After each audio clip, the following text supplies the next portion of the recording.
They called it love. It cost them everything. Romance scams have become one of the fastest growing financial crimes in the world. In just the first 9 months of 2025 alone, the Federal Trade Commission reports Americans lost $1.16 billion to these schemes, and that figure is still climbing.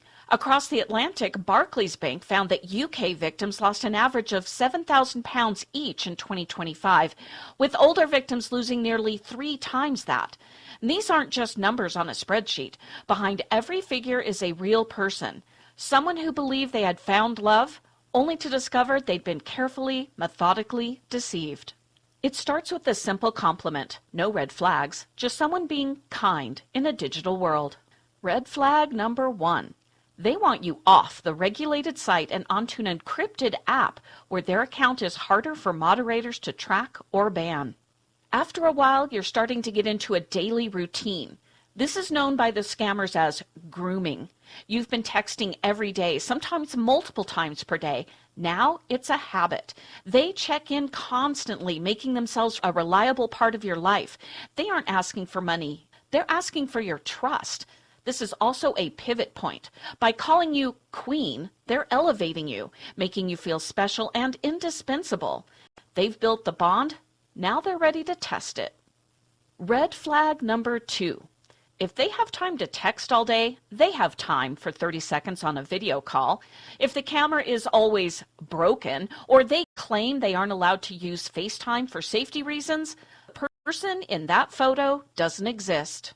And there it is. The queen is now the savior. The emotional investment makes it feel impossible to say no.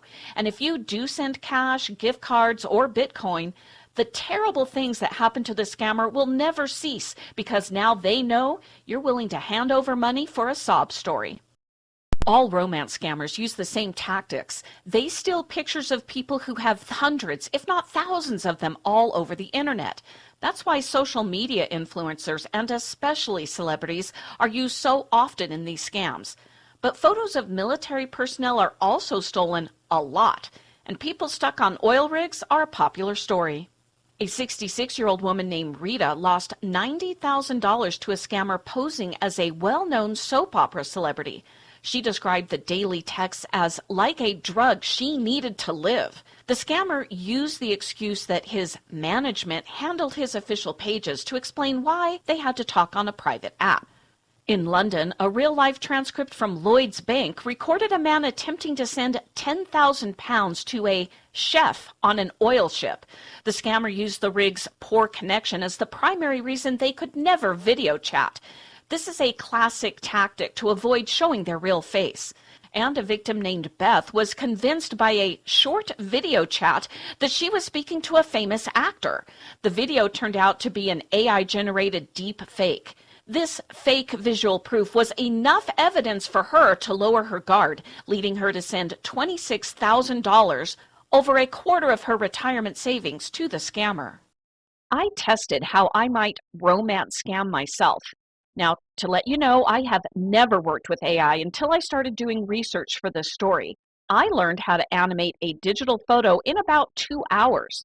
And on the day I wrote this article, it took me 6 minutes to create a video of a celebrity I've held in high regard for over 30 years. I had him tell me he wants to meet me. I want to meet you. Is it obvious this is a fake? Absolutely.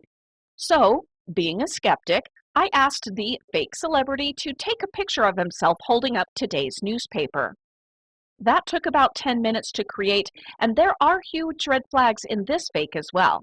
However, I can understand that if someone is just lonely enough to want someone to tell them they are loved, especially a famous person, and I don't know enough about AI to spot very obvious issues, they might fall for the dramatic stories to come and send money.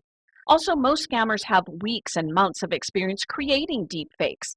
Many times their images will look better than what I've created, but they still almost always have glaring details that will point to it being a fake. It's easy to think this could never happen to me, but these aren't just petty thieves. It's not a quick snatch and grab. It's a 3-month psychological siege.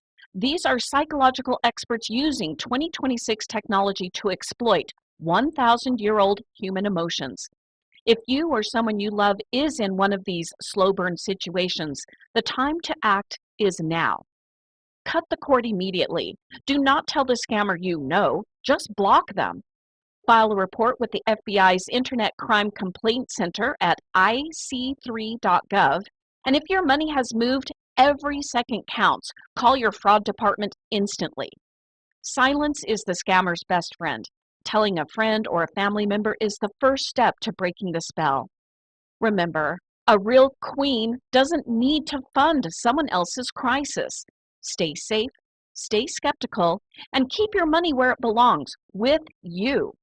I'm Heather Kelly, and this is The Heather Kelly Show.